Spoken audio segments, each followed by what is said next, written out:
Hey guys, welcome to another edition of Trading Bitcoin with your host, Tone Vase. This is actually my fourth live stream for the day. Jesus. I guess it's good that I'm snowed in. It's not like I could have gone anywhere. A bit of a snowstorm here in the US. All right, let's get right to it. I guess everyone is scrambling right now to figure out why the price dropped. And everyone has their own reasons. It's really fascinating because this reminds me so much of the traditional finance space. The price dips, and everyone wants to write the correct article as for the reason why. Uh, so we'll get to that. But as usual, my disclaimers. This is an educational channel. Please learn trading. I treat people like adults. I talk to those watching this like they are traders. On my website, which will be rebranded one of these days. Yes, I know it's 1996. Um, so please check out the Learn Trading in the educational tools section. Everything is standard with lots of links for you to read, except section 6. Section 6 explains why all these weird numbers are above and below my candles.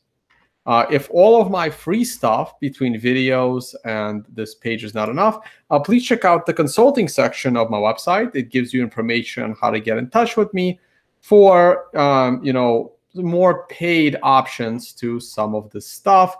And for those that are just dying to see me in person, please sign up for one of my seminars. And keep in mind that the 2 seminars in Russia later this month will be in Russian. There won't be any English spoken there. So if you're going to sign up for one of these, please make sure you understand fluent Russian, while the rest will be in English. So Vancouver, San Fran, Austin, Texas, Toronto, and Miami, 5 weekends in a row between the last Saturday in March and the last Saturday in April. All right. Man, my Twitter has been busy. A lot of stuff's going on. Let's go to the price. Let's look at the technical picture, and then we can talk about some of the headlines. The weekly chart is not really telling, right? Because even if the week closes as is, we are closing on a green number. So technically speaking, the weekly chart went into bullish territory based on traditional markets as of the week of February 12th. The moment we started trading above the high of the previous week, which was on a doji / hammer candle. Now, the current week keeps us in this bullish posture, and we'll stay in this bullish posture until one or both of the things will happen. You get a price flip to the downside, which means you get a weekly close that's lower than 4 weeks earlier. Okay, so right now we are comparing current close to the close of that doji week, the week of the swing low, the week of February 5th. Next week is going to be the tricky one, because next week we would need to close above 10,420 in order to maintain a weekly bullish posture. Now, ideally, you want to have a week where you're trading higher than prior week. Technically, current week did start trading higher than prior week, but the daily chart told you to be careful. By the way, whoever told me to switch my trend lines from a trend line to a ray, thank you for that. That was actually very useful, in that now when I switch between log and arithmetic, my trend line actually adjusts to the new high. So that's great. That's actually really, really cool. So that helps a lot. So I don't know which is better, right? You really want to watch both of them. You really, really do. Because when I go to the linear chart, look what happens. We broke above the trend line based on a arithmetic or linear scale, whichever way you like to call it. And now we have come back and back tested this trend line fairly quickly, which is good. So here's another thing that's, I guess, neutral, not bad nor good. The other thing here is, yes, we closed below the 50-day moving average, but until you have an entire candle with an opening and a closing, both complete below the 50-day moving average, it's not much of a signal, because if over the next 24 hours we rebound and go back above the 50-day moving average, that is actually a buying opportunity based on the rules of how to trade moving averages. Okay, so technically speaking, on the way up, the break of the moving average kind of took place on this candle on March 1st, but the solidification of it took place on the following candle, because the entire candle opened and closed above the moving average. So unless that happens here, right, like if we can rally and close above the 50-day moving average, so we would need to close above 10,150. The bullishness is not in danger. Now, here's another, I guess, I mean, at this point, right, you got to scrape at straws like anything to keep yourself in bullish momentum, right? So technically speaking, you did not trade lower than the swing low. And obviously, you did not close lower than the swing closing low. So this horrible 24-hour period over the last 24 hours, while it looked nasty, it did not, like, it stayed within the confines of the short-term pullback of a 1 to 4 day correction, which was originally an uptrend to a 9, causing the correction. So in my mind, the 8 has reversed the price, not the 9, because people were a little impatient. Therefore, to me, we are currently on day 3 of a 1 to 4 day correction. So to me, in this particular case, the correction did start with the red one. This was the second day of a correction, and we are now in day 3 of a correction. Now, in order for me to consider, all I would need is a new high above the prior candle, okay? That's all I would need in order to consider this correction over. So either the next 24 hours rallies us all the way back to 11,000, or the most likely scenario is what I'm looking for, a rally in Bitcoin to close us above 10,150, preferably give us some breathing room and close us in 10,250 area above the 50-day moving average. And then tomorrow, trade above today's high. And by today, I already mean like tomorrow, right? So technically, I don't mean today. I mean, push everything I just said by a day, right? Because the candle for the next 24 hours has started 1 hour ago, right? So we have 24 hours to close above 10,200. And if we do, then on Friday or late Thursday night, I would be looking for the price to trade above that to get us back into bullish territory, okay? And that would make me once again optimistic. Now, the downside, we are really playing around with thin ice right now. I mean, we are really playing around with thin ice. This trend line is almost broken, right? So the same rule applies for the trend line that applies for the 50-day moving average. We would need to close below the trend line and then spend an entire candle open and close below the trend line. If we do that, we put the swing low in danger. If we put the swing low in danger, we put everything in danger to the point where this 6,000 may no longer be the bottom, right? So we are really, really playing around with thin ice right now. Like, I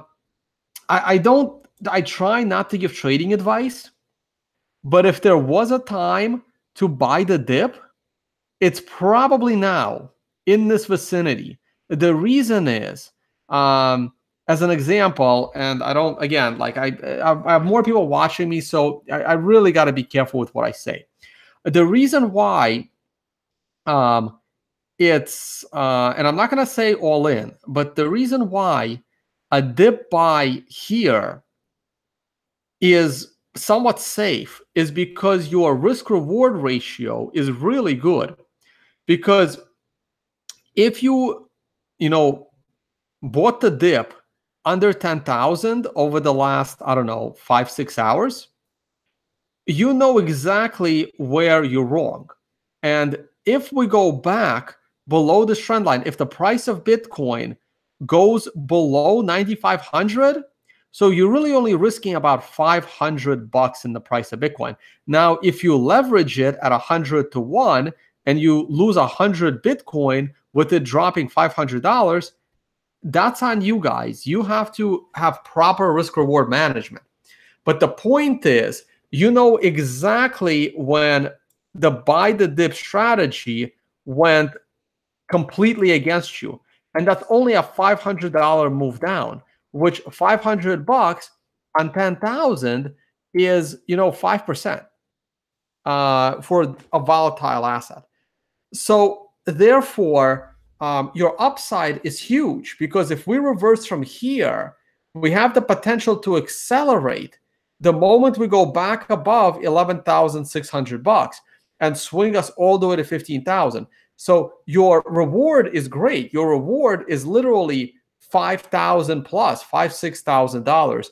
And your risk is very limited here, right? Because if we fall below the zone, you can, we'll talk about the potential of good shorts if we get here. And if we do get here, it's going to be a very tricky short, because according to the time indicator, you are way behind on this short. The time indicator would have told you to short with a red 2 below a red 1.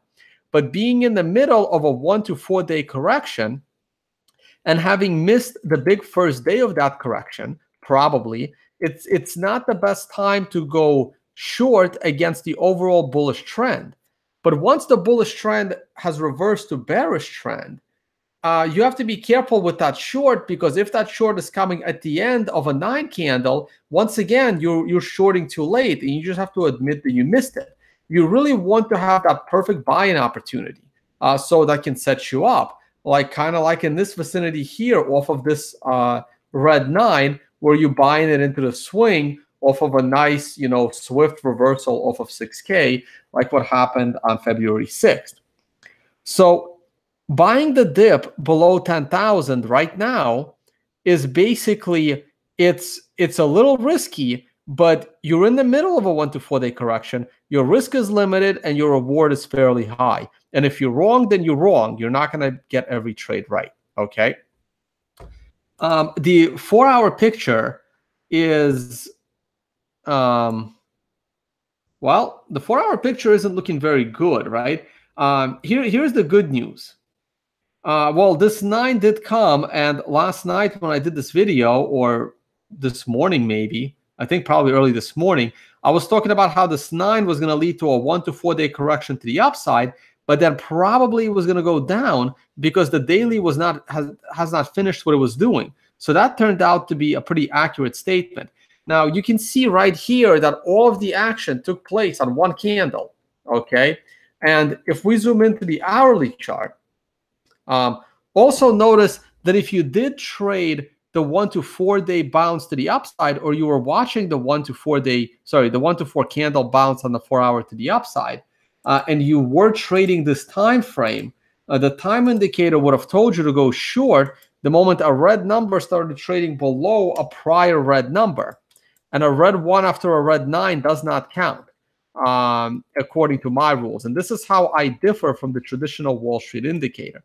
So according to my rules that I teach clients, your short trades take place,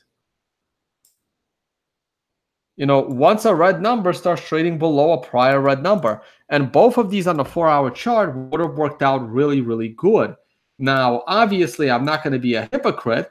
The red 2 trading below the red 1 up here that took place on March 3rd did not work out good at all, but your price flip would have gotten you out of this trade with a minimal loss on the short side. And you would have done more than made up for that with the last two entries into the short play based on a 4-hour chart with a red number trading below the red number. Now, this giant red volume spike takes place on this candle, which is obvious. You don't get these big expanded range candles without corresponding volume. That's just not normal. So let's take a look at the 1-hour chart. And you can see how over here, it appears that the volume, the bulk of the volume, has taken place on the following candle, not this candle. So this tells me a couple of things. This actually tells me that the first thing that this tells me, the drop began at 11 a.m.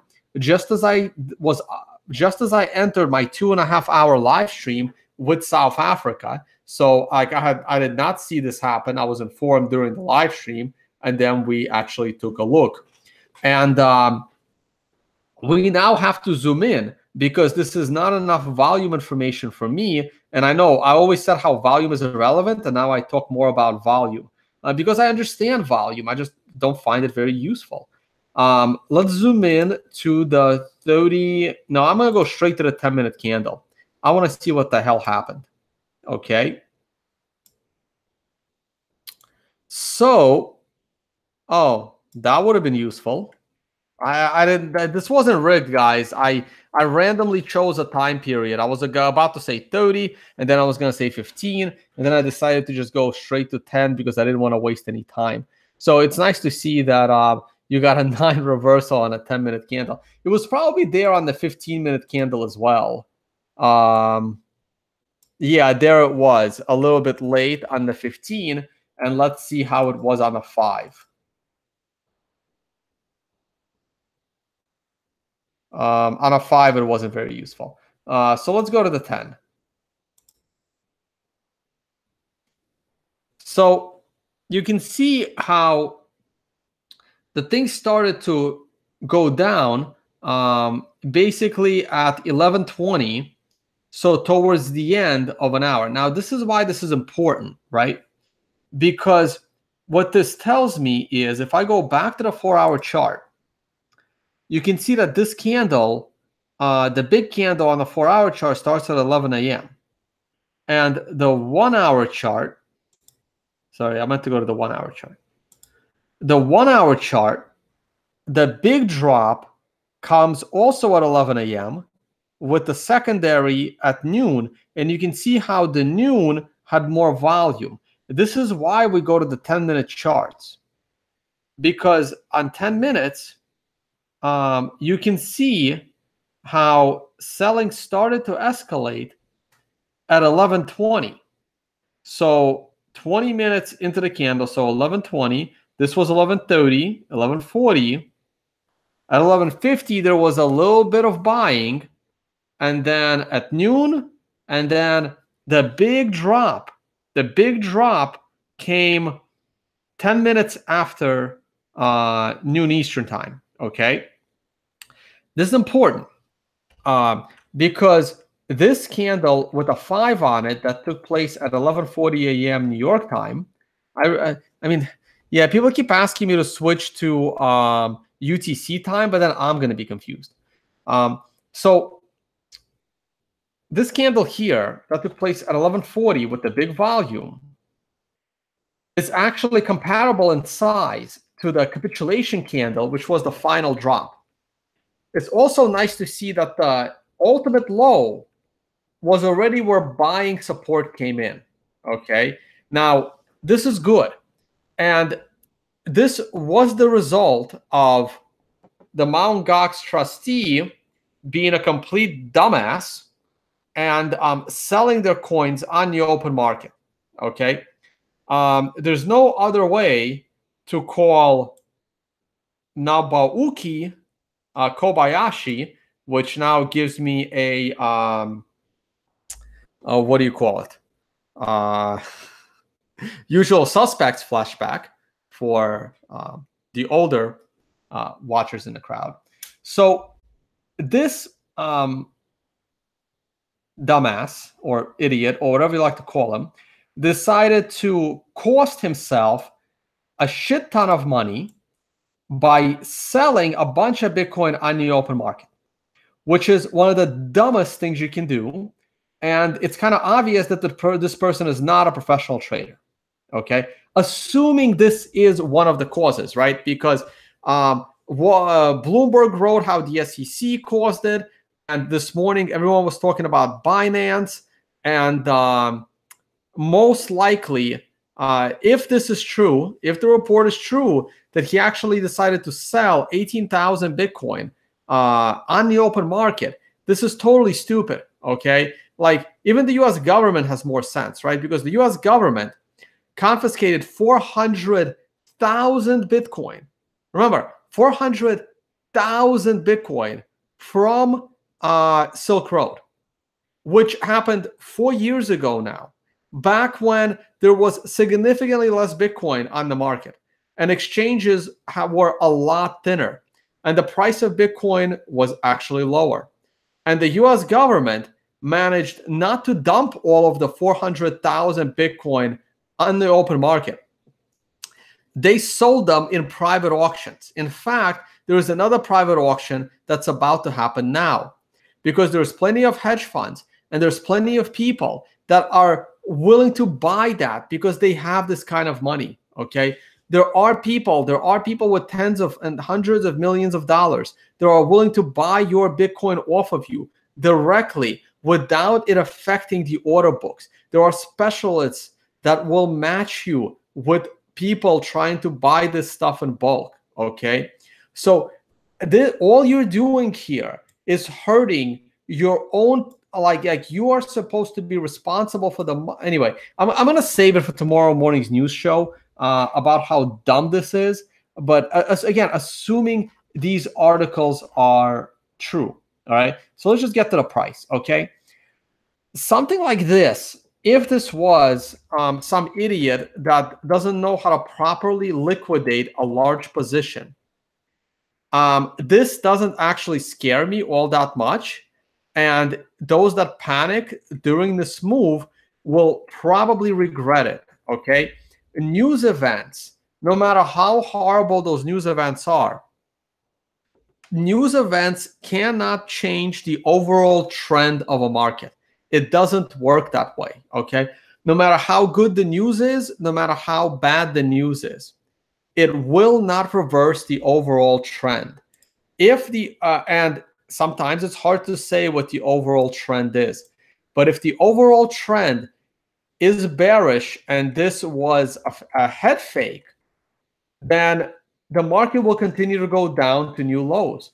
But if we have already rebound, and which I believe that we have most likely, I'm not 90% confident that the $6,000 low is in, and I was maybe 70 to 80% confident 3 days ago that the $6,000 low is in. I'm probably down to about 60% confident that the $6,000 low is in. So if we stay in the bullish reversal trend, these news are a complete one-off, and we are going to get back, and we are going to get back above the 50-day moving average and beyond. And I will talk more tomorrow morning on our news show about the stupidity of the Mt. Gox trustee.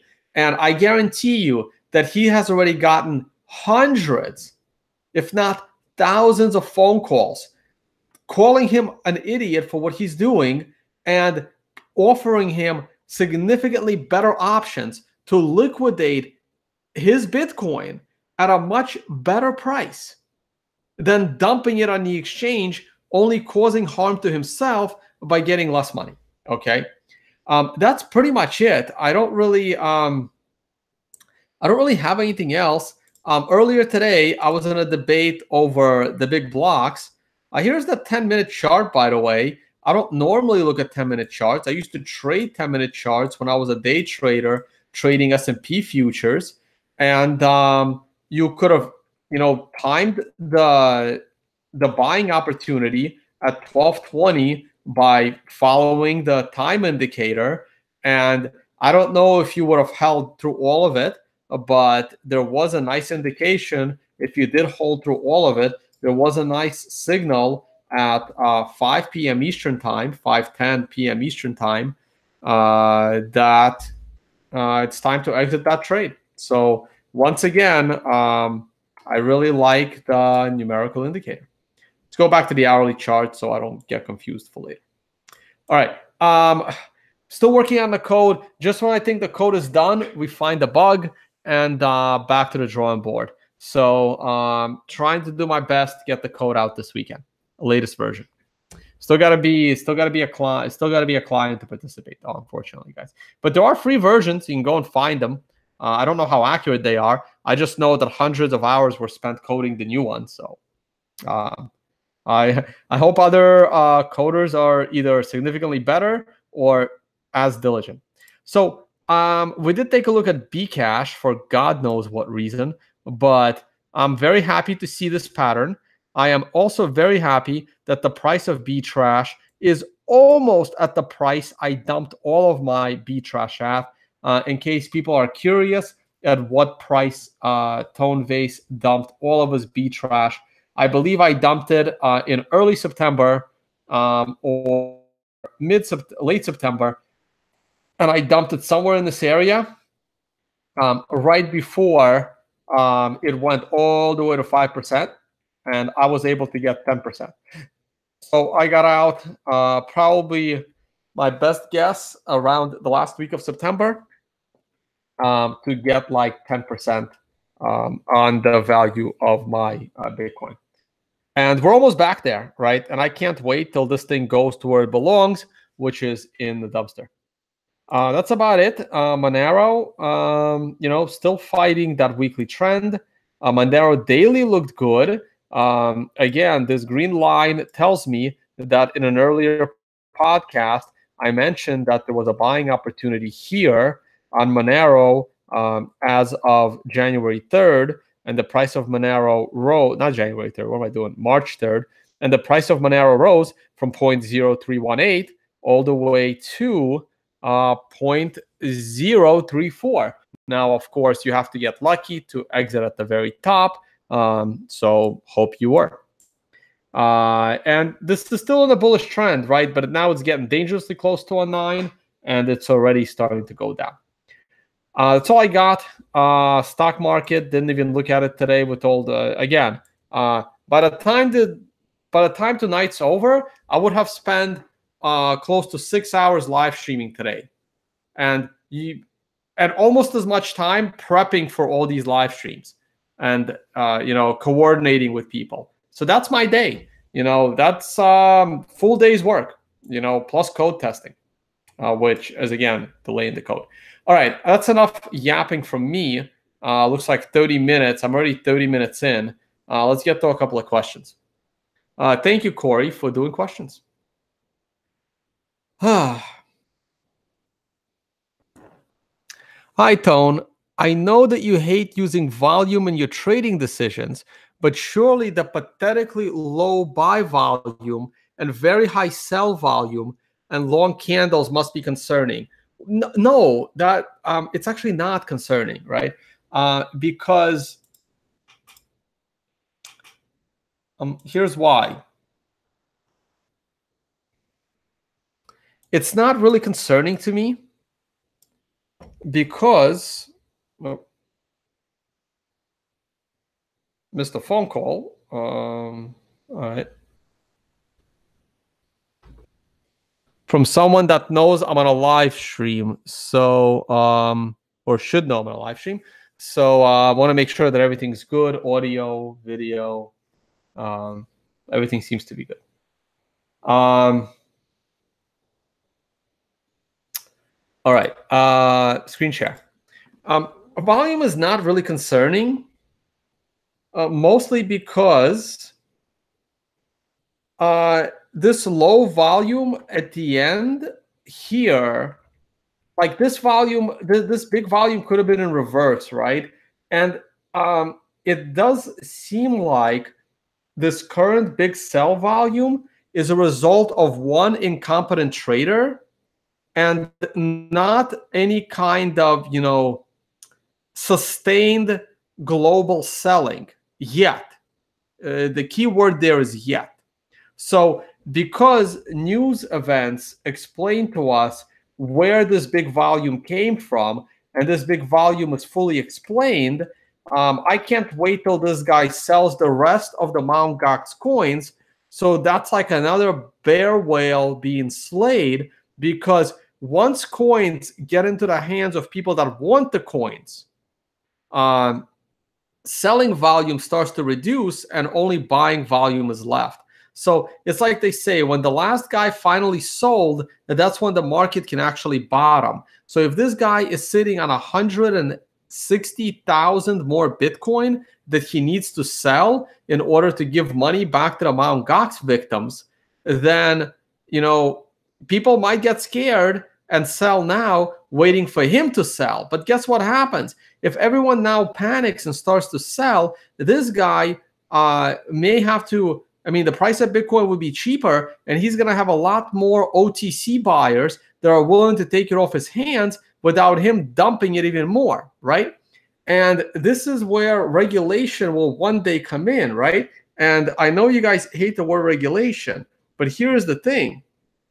If Bitcoin is critical to the global economy, if it's critical to the global financial system, there's going to be enough pressure on people like this guy in Japan to tell him, no, no, no, no, no, no, no, you can't go and crash the market. You can't go and cause a confidence drop. You need to go ahead and liquidate this thing off exchange. You need to go ahead and find buyers, or you need to follow certain rules in order to liquidate it without endangering the overall market. Now, some people will see this as manipulation, and gold bugs, love to accuse the Federal Reserve and the plunge protection team for continuously doing this with the stock market. But the idea is the same.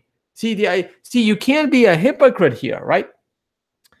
You can't be mad at the plunge protection team for trying to protect the entire global economy by keeping the stock market crashes to a minimum, and at the same time blame this guy that didn't have the plunge protection team in his ear preventing him from selling, whatever he sold, 20, 30,000 Bitcoin through market orders. Now, I think that's too little, though, right? Like I don't think 20,000 Bitcoin should have moved the market all this much. So I don't think this was the one and only cause. I really think it was the combination of things between Binance, also being incompetent, or the bots on Binance being incompetent. Between that incompetency and the SEC stuff and the FinCEN stuff, and this guy decides to sell at the last minute, at the worst minute, I should say. It's just a bunch of unfortunate events happen to happen in the same 24 hours. Now, am I going to declare a drop all the way to below 6,000 because of one crazy day? The answer is no. I'm going to wait and see. I'm going to wait at least 24 hours. I want to see a full candle below the 50-day moving average, and I want to see a full candle below this trend line. If I see that, then I'm going to have to, remove all thoughts of a move to 15,000, and I now have to start looking for significant downside over the next 3 to 6 months. Okay, that's simply the reality of the situation. All right, next.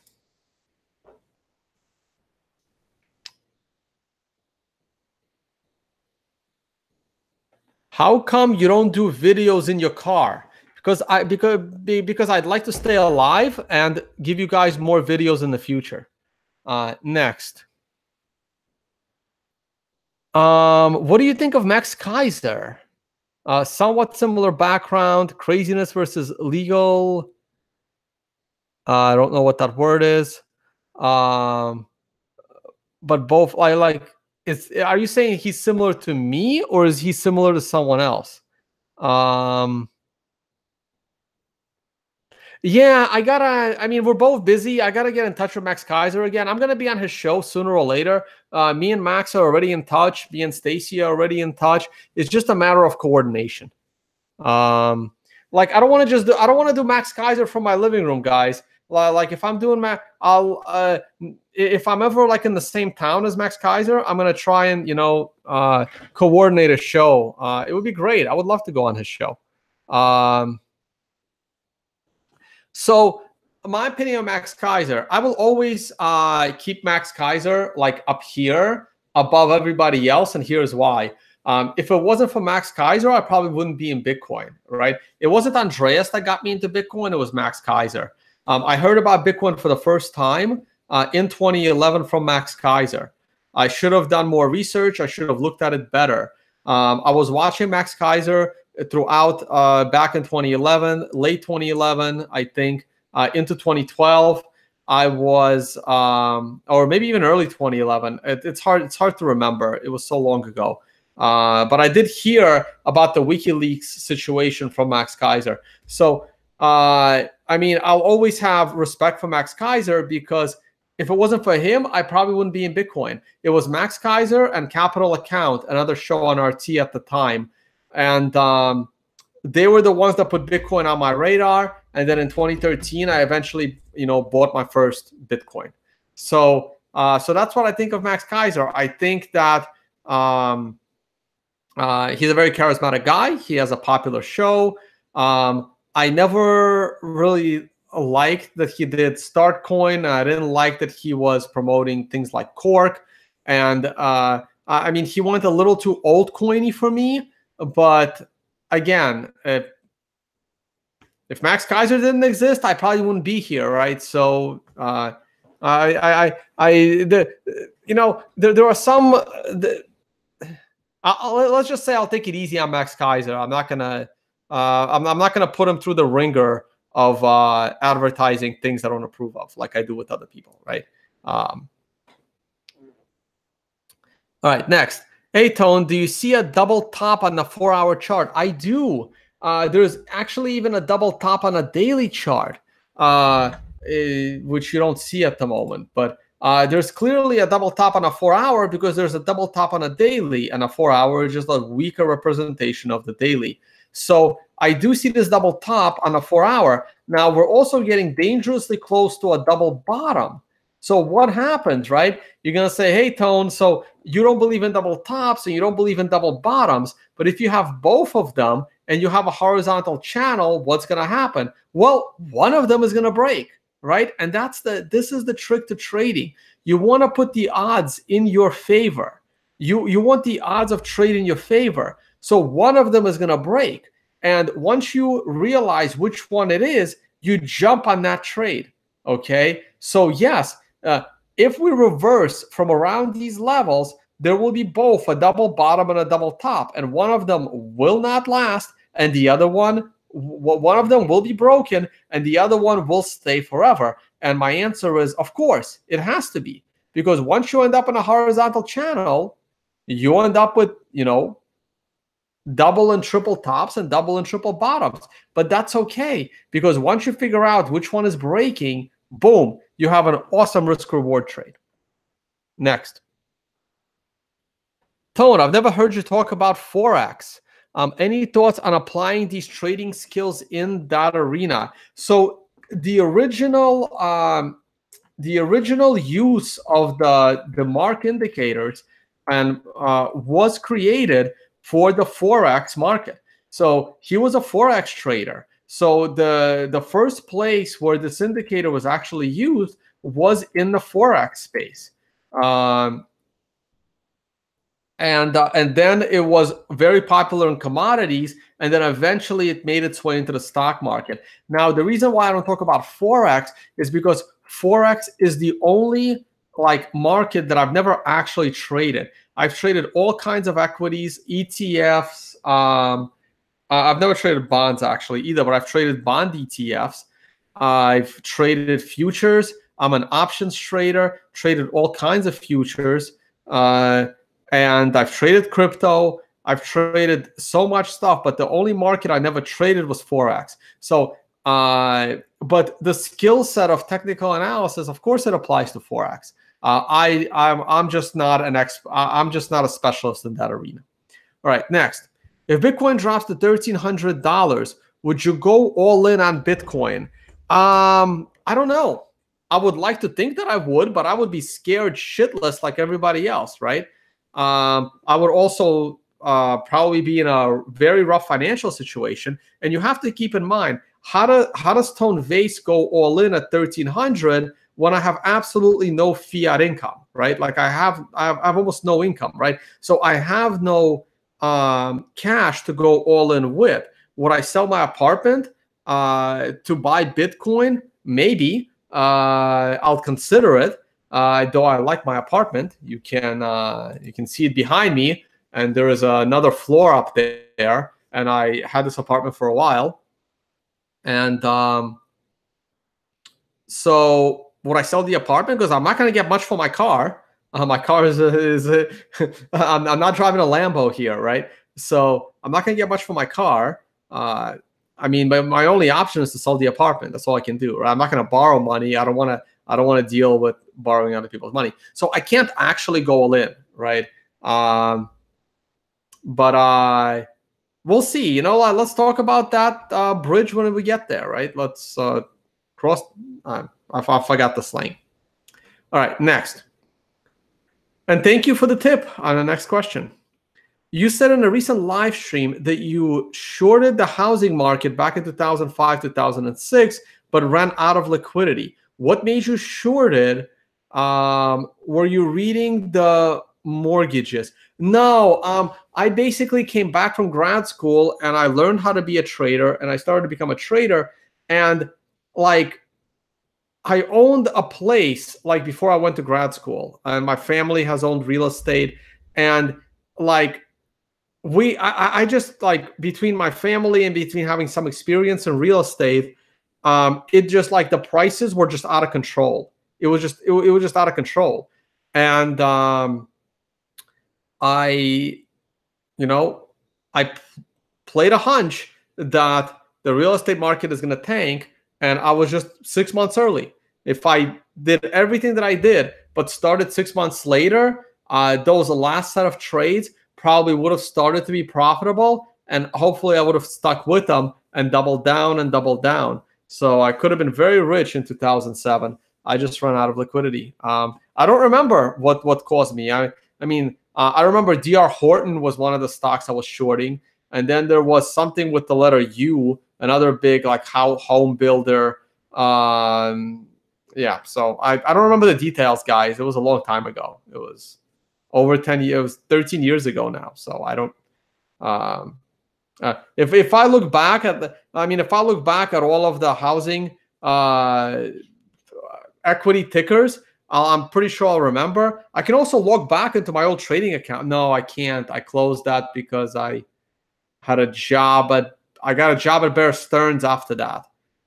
So that's funny. So I ran out of money shorting the housing market, and then I got a job at Bear Stearns to make money, which blew up because of the housing market about a year and a half later. There's some irony for you. Yeah, I don't have like I'm trying to remember. I'm trying to think if you know what, it doesn't matter. Even if I could log back into that account, it's totally irrelevant. All right, let's move on. Let's not waste time. No, but I wasn't reading the mortgages. No, I wasn't doing that. I wasn't like I didn't have any kind of proprietary information. It just didn't make sense to me. That was also a good lesson for me for the rest of my trading, is that markets will stay rational longer than you can stay liquid. And after that, I never really like. Yeah, it's a bubble. Like this is why probably that lesson where I ran out of liquidity shorting the housing market too early is why I have absolutely no interest shorting the altcoins and the scam coins and the ICOs, because I learned that lesson when I was in my early to mid 20s as to what happens when you are 100% right and 6 months too early. So I have no intention of shorting this ICO bubble because I don't want to. I remember what happened to my portfolio real well at a time where I didn't have much money. All right, next. I'm actually going to read I'm going to jump right to the next tipped question, and then I'll move back up.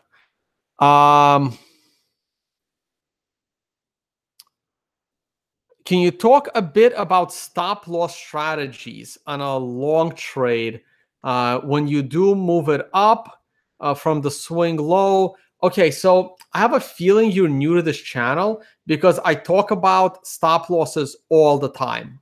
All the time. I basically, man. All right. I don't normally do this. I only do these things in at my trading seminars.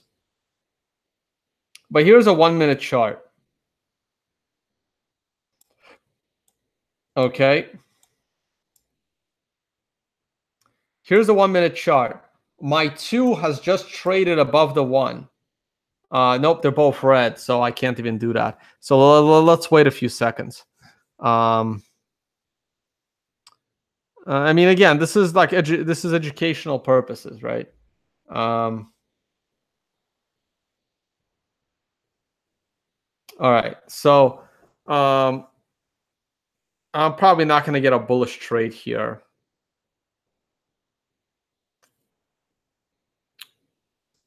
Let's get out of the 1 minute chart. Makes no sense. 10-minute chart, okay? Because the 10-minute chart. So first of all, you don't blindly go into a trade, right? You go into a trade with a purpose, okay? So when you have a situation, and this applies across all time frames, right? So you got one of your nines. You got one of your nines, and you're thinking of getting in. The 9 is a reversal candle, so you can jump in anytime. If you're going to be real conservative, you wait for a 2 to trade above a 1. Boom, that's your entry. That's your entry into a bullish trade, right? Where is your stop loss? Well, your initial stop loss should be below the swing low,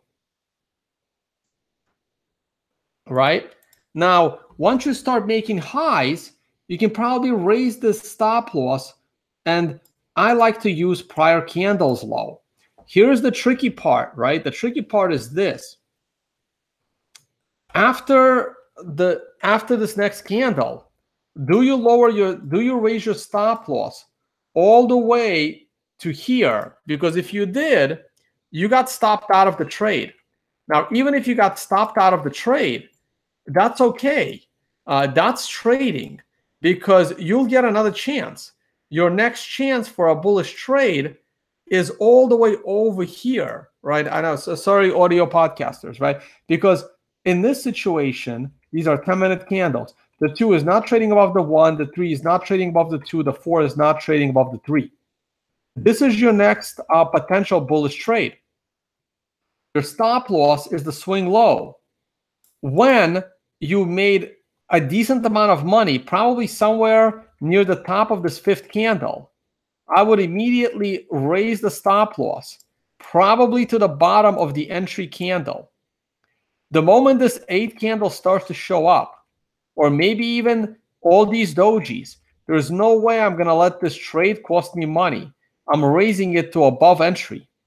Once you get this expanded range candle in the vicinity of the 8, I would put my stop loss somewhere below half, somewhere in the bottom, near the middle of this candle that is referred to as an expanded range candle. It's a candle whose body is a little bit bigger than average. Okay, and then I get a 9 and I get the hell out of this trade. Okay, either at the low or preferably at the high or whatever. If I don't, the stop loss is going to get hit. But I talk about stop losses all the time, and so just stick around and there'll be more. All right, let's get back. I'm just going to finish off these questions, guys, and I'm done. Don't send in any new ones. I'm trying to keep these things to approximately 1 hour. I have at most 10 minutes to go. Next question. Oh shit, I didn't have screen share. Fuck. I don't normally curse. Shit. That was a waste. I don't want to re-say all that.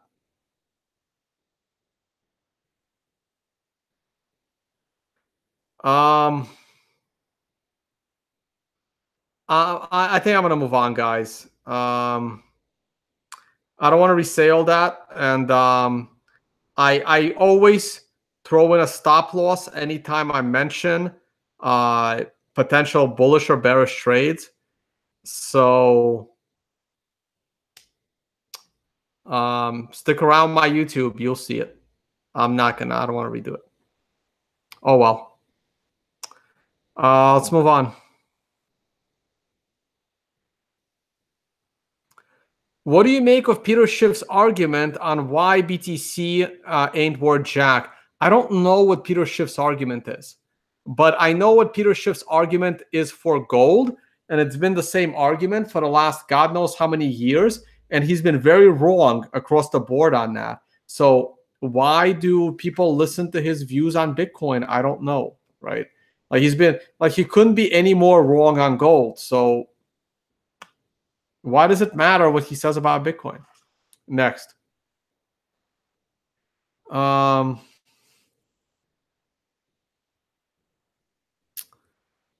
last time we had a 9 signal was from the bear side, and we hadn't had a perfected 9 in the bull move. Thoughts? Well, to me, we did. We did. You people started selling too early. This was a 9, and it would have been a perfected 9 too. Like, go back to my video. Oh wait, I'm not sharing screen again. Remember this time. Here, we had a 9 to the bull side. To me, this was a 9. This was a 9 to me, because that morning there was a 9, and I said, hey guys, there's a 9. Look for a 1 to 4 day correction. You know, it's like, damn, you people sold too much on this day. To me, it's a 9. It was a 9, and it was a perfected 9 to the upside, right?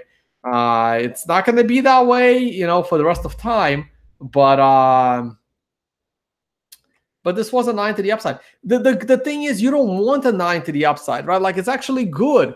It's a good thing you don't get a 9 to the upside, right? Because until you get a 9 to the upside, it probably means you have more opportunities to get to that 9.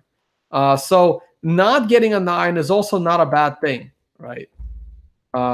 Sometimes getting a 9 is the last thing you want, because it could signal the end of your bull run. So don't be upset you're not getting 9s.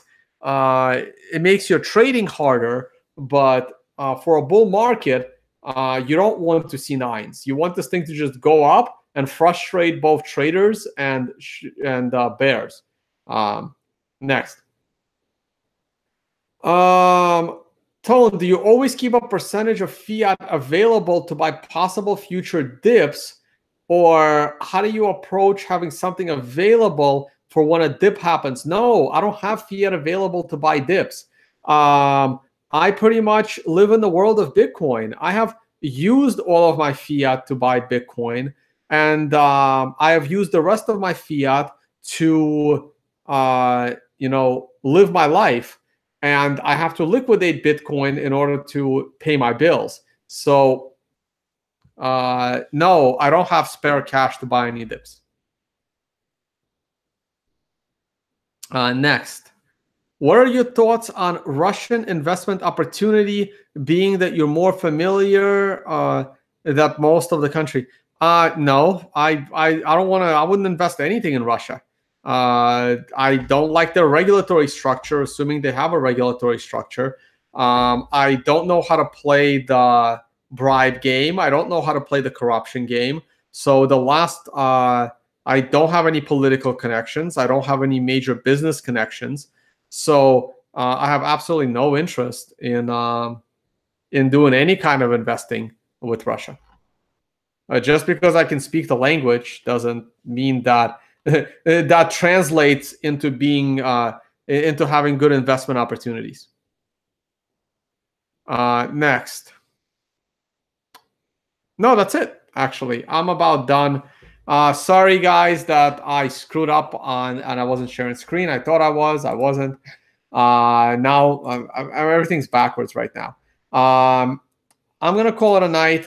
If you like my work and you want to support my work, please check out the affiliates and referral section of my website. Some of these are discount codes. If you're looking for a VPN service, there's a 50% discount, 10% discount on buy the dip gear, a little discount on hardware wallets. You get a little discount on a Cryptomatic. So a bunch of discounts. If it's not a discount, it's just an affiliate code, BitMax, 10% discount by using the affiliate code. So check those out. It doesn't cost you any extra, but it's a great way to support my work. Makes me feel important.